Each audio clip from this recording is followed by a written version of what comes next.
I will be giving a brief explanation as to what virtual reality is and how it works. To start, technically virtual reality is any artificial computer-generated world that can be experienced and interacted with. This means that games on systems such as the Xbox, PlayStation, Game Boy, these are all virtual reality. However, the definition is evolving, and the common use of the term now refers to a more immersive experience, one where the individual feels that the environment that they are in has been completely transformed.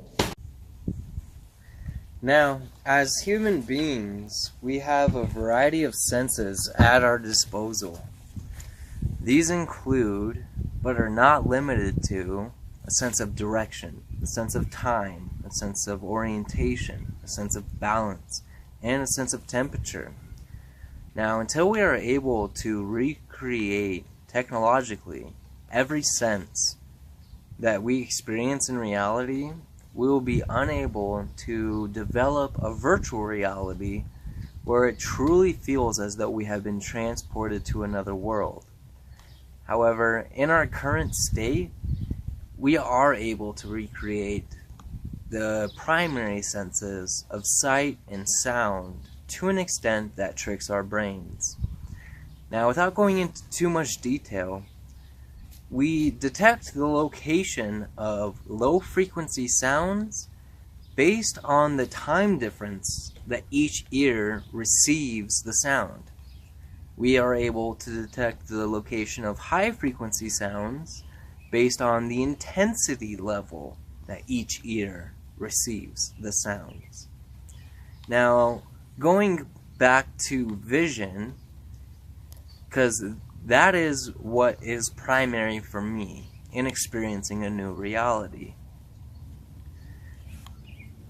The experience for sight is done through depth perception, 3D imaging. And the way that depth perception works is, if you'll notice, you are not a cyclops. You have two eyes, and they're located in two different positions. This means that each eye receives a slightly different angle or perception and sends that image to the brain. The brain then uses those two images and calculates the difference between those images, and that's how it calculates depth. So, as a common example, if you hold your thumb out and look at it, and then close one eye, and then the other, and then back and forth, you'll notice there is a jump between the images that you are seeing.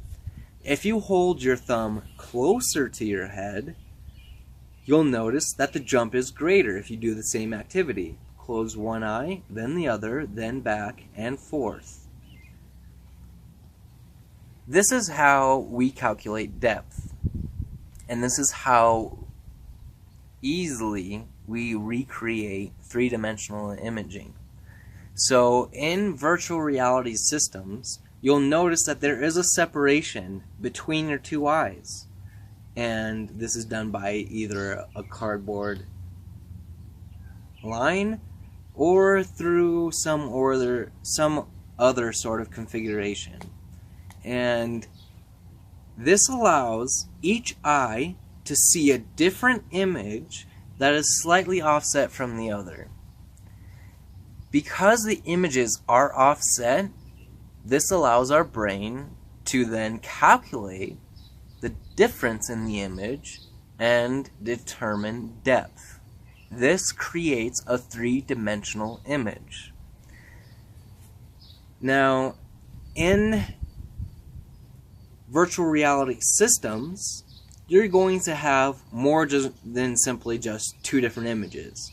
You're going to have sensors in the system, as in your phone, that determine angle and position of what is being looked from.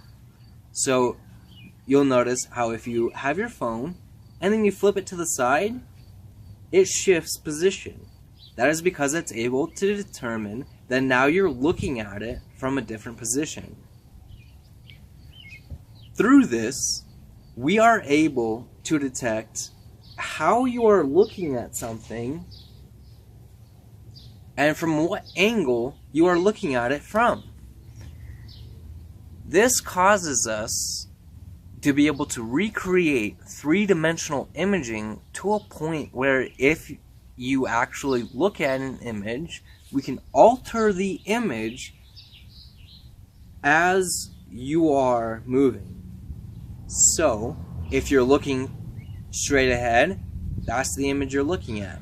Now, if you look down and to the left, the angle of the camera and the picture you are viewing will move down and to the left. This is what causes